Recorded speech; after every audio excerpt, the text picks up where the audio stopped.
Hello বন্ধুরা, আমি অনু update with অনু চ্যানেলে তোমাদের স্বাগত। আমি চলে এসেছি কথা সিরিয়ালের আপডেট নিয়ে। কথা সিরিয়ালে দেখা যাচ্ছে যে সিংহরাজ মন্দিরে প্রথমে যক্ষিণী আছে বলে কথারা খুব ভয় পাচ্ছিল, কিন্তু পরে মন্দিরের ভেতরে ঢুকে বুঝতে পারে যে এর মধ্যে কোনো রহস্য লুকিয়ে আছে, আর এখানের মধ্যে যে 2 নম্বরই বিজনেস হচ্ছে সেটাও তারা বুঝে যায়। কিন্তু সেইগুলো বন্ধ করতে গেলে, তারপর কারা করছে তাদেরকে হাতে নাতে ধরতে গেলে তাদেরকে প্ল্যান করতে হবে। তাই তারা ঠিক করে যে রাতের দিকে আমরা মন্দিরে যাব আর গিয়ে দেখবো কারা এসব করছে। এর মধ্যেই তো আবার প্রান্তিক তো বোকা নয়, প্রান্তিক ম্যান্ডিকে বলে কিনা সার্কিট হাউসে ওদের সাথে থাকতে কাজের লোকের বেশে। এখন ম্যান্ডি তাই ছিল, তাই ওদের কথা সমস্ত কিছু প্রান্তিককে জানাতো। আর মাদক তো আছেই।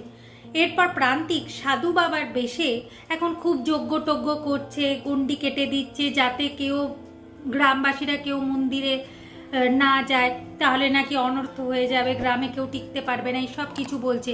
তাই বারবার করে মন্দিরে যেতে তাদের বাধা পড়ে। তাই কথা ভাবে যে গণেশ ঠাকুরের পুজো করি, গণেশ ঠাকুরই আমাদের কোনো পথ দেখাবে।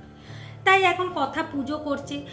পুজো করতে গিয়ে কথার হাতে ছ্যাঁকা খায়। কি করে ছ্যাঁকা খায় না, ম্যান্ডি তো আছেই কথার ক্ষতি করবার জন্য। ম্যান্ডি এভি আর কথাকে কোনোভাবেই একসাথে দেখতে পাচ্ছে না, তাই সে ভাবে যে কথাকে যে করেই হোক জব্দ করতে হবে। কথা মন্দির পুজো করছে, আরতি করছে। ঠিক সেই সময় ম্যান্ডি লুকিয়ে লুকিয়ে এসে ধুনোর ওপরে একটা থালা রেখে দেয়, আর ওই থালাটাতে যেই হাত দিতে যায় কথা হাতে ছ্যাঁকা খায়। এভি ছুটে আসে, পঞ্চপ্রদীপও নিভে যায়। বুঝাই যাচ্ছে যে কোনো বিপদ আসতে চলেছে। এখন ম্যান্ডি এভিকে অনেক বাধা দেওয়ার চেষ্টা করে, কিন্তু সমস্ত বাধা অতিক্রম করে এভি কথার কাছে পৌঁছায় আর কথার সেবা করে, কথার হাতে ব্যান্ডেজ করে দেয়, জলের মধ্যে আঙুল চুবিয়ে রাখে, সব কিছু করে। এরপর এভির মাথায় একটা প্ল্যান আসে। সে বলে যে আমরা কিছু জন মন্দিরে যাব, কিছু জন এখানে থাকবো, যাতে গ্রামবাসীরা ভাবে আমরা আছি।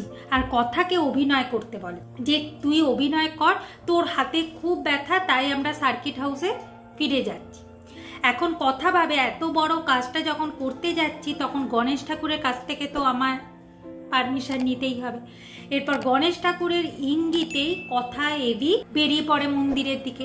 কারণ মন্দিরে যাওয়ার 2টো রাস্তা, অন্য রাস্তাটা তারা খুঁজে নিয়েছে, আর ওই রাস্তা ধরেই তারা ওই মন্দিরে প্রবেশ করবে। আর একজন তো আছেই পাগলি মেয়ে, সে নানান রকমের ধাঁধা বলছে, আর ওই ধাঁধাগুলো সলভ করলেই মন্দিরের রহস্য জানা যাবে।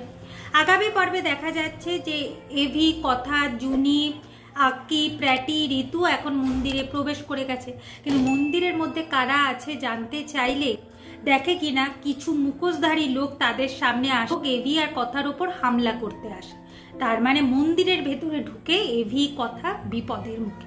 কি হতে চলেছে সেটা দেখতে হলে স্টার জলসা HD-তে কথা সিরিয়ালে চোখ রাখতে হবে। আমার এই ভিডিওটা দেখবার জন্য আর আপডেট উইথ অনু চ্যানেলের পাশে থাকবার জন্য অসংখ্য ধন্যবাদ।